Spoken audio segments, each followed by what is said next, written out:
The Catholic faithful are getting a chance to pay their final respects to Pope Francis. This is a look from the St. Peter's Basilica, where you can see crowds gathering after the body of the Holy Father was transferred overnight. This is ahead of a scaled-down funeral on Saturday. Tony Aiello reports from the Vatican.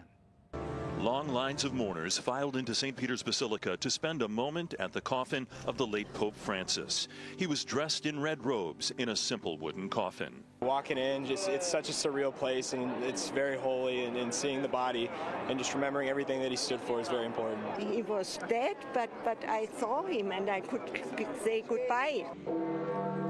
Pallbearers carried Francis's coffin from his residence to the Basilica earlier Wednesday for the start of 3 days of public viewing.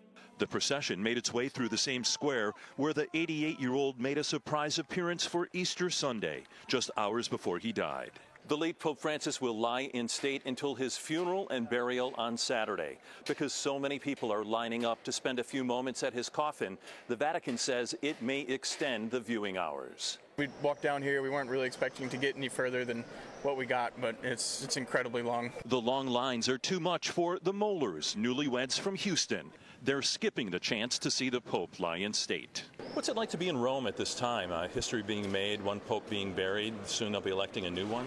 It's just been incredible. I mean, it's with the amount of people here, you can feel that there's change happening. After the Saturday funeral, there will be a 2-mile procession to the St. Mary Major Basilica in Rome, where Pope Francis will be laid to rest. Tony Aiello, CBS News, the Vatican.